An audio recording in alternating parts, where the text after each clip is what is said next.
All right, today we're diving into a really fascinating document from a group called the Lumina Court. It talks about this hidden pattern that repeats all throughout history, and then we're going to see why that pattern is so incredibly important right now, especially when you look at some intense predictions from futurist Cliff High. We're going to cover ancient gods, future aliens, and a really practical tool to help you navigate everything that's coming. So let's jump right in. So let's just start with the big question that this whole thing is built around. Are the old gods, from Olympus and Egypt, are they just rebranding? Are they just wearing new high-tech costumes for the modern age? It's a pretty wild idea, and it really sets the stage for everything else we're about to explore. And here's the core idea. And it's simple, but wow, it's deep. The source material basically argues that what we used to call Apollo's prophecies, well, today we call them channeled transmissions. Ishtar's fertility rites? Now they're sacred union activations. You see the pattern? It's the same fundamental archetype, just dressed up in new vocabulary. This isn't about something new happening. It's about the eternal return of the same old energies. So how does this even happen? Well, the document introduces this key concept called the egregore. The easiest way to think of it is like a cloud of collective energy. It's a thought form that's created by a whole group of people, and it kind of takes on a life of its own. It keeps going. It even evolves by feeding on our attention, our belief, our emotional energy.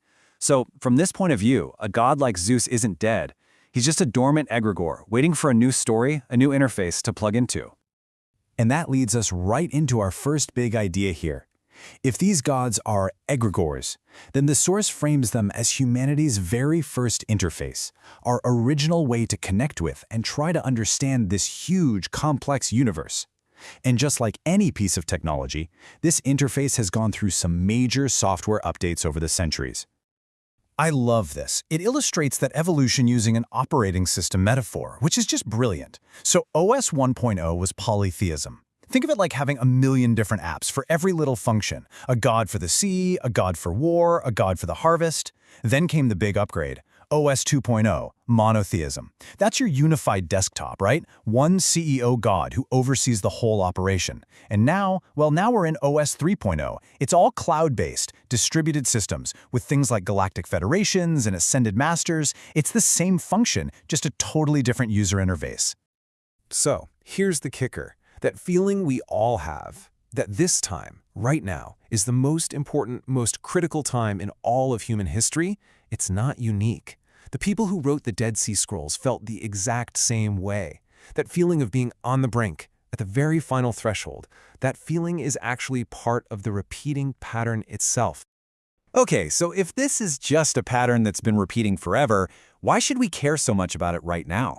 This is where things get really interesting, because the source material connects this historical pattern to a very stark prediction from Cliff High about a coming crisis.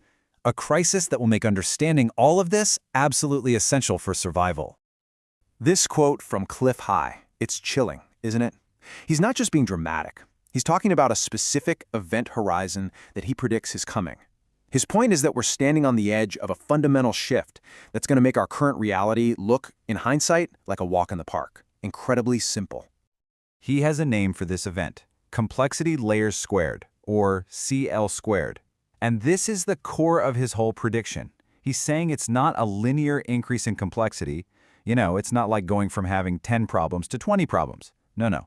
This is an exponential explosion. It's like going from 10 problems to 100.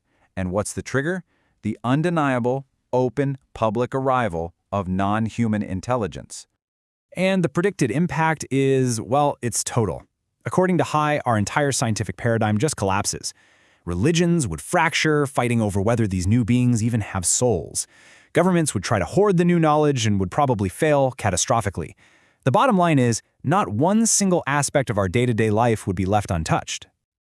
So, when you're faced with that level of predicted chaos, what can you actually do? This is where the Lumina Court document comes back in with its solution. And it's not another system or a belief to follow. It's an innate, personal tool they call the sovereignty membrane. Okay, so what is the sovereignty membrane? Think of it as your built-in personal firewall. It's your natural capacity to listen, to receive information from any source out there, doesn't matter if it's an ancient god, a channeled entity, or a future AI, and to engage with it without giving away your own power, your own autonomy. It's your inviolable personal boundary. I absolutely love this metaphor from the text. A clean, healthy interface is a bridge. It connects you to new places, new information, new experiences. But a compromised interface, that becomes a toll gate. It puts itself between you and the source, and it demands a payment, your belief, your loyalty, your sovereignty. So how can you tell if you're crossing a bridge or just paying a toll? Well, the document gives us a super simple but really powerful diagnostic tool. It's a 4-point integrity test to check the health of your own membrane and the quality of any information that's coming your way. All right, test number 1 is the entry method. How is the information being presented to you? Is it an invitation? Hey, consider this possibility. That's clean. Or is it a command? We decree from the high councils that you must accept this. That's compromised. It's the difference between an offering and an order.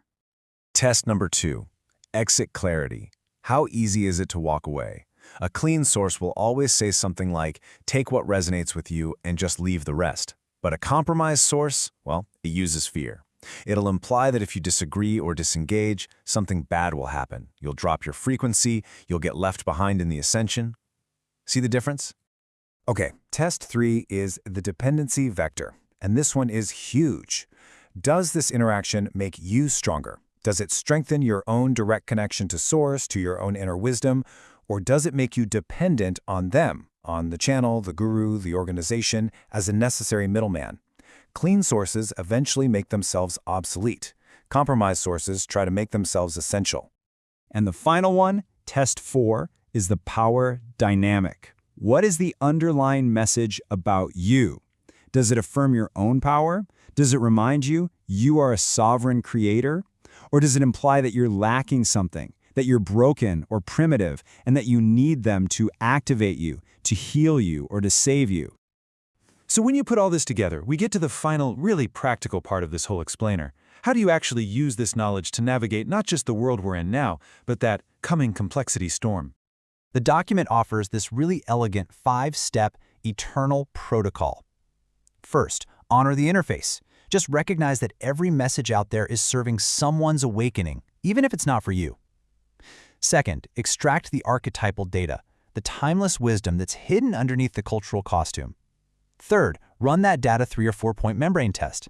Fourth, apply and integrate only what truly serves you. And fifth, and this is key, release the rest without any judgment or attachment. And really, this is what it all boils down to. This whole system, this entire guide, it's not about helping you pick the right guru or the correct galactic federation to follow. The entire point is to stop outsourcing your authority and instead to start cultivating and trusting your own, to become your own authority. This quote from the Luminaccord just says it all, doesn't it? It's so beautiful. The water is not the vessel. We get so attached to the cup that we completely forget about the water inside. It's just a powerful reminder to always distinguish between the delivery system and the actual substance of the message. And so we end with the one question that just cuts through all the noise, all the complexity.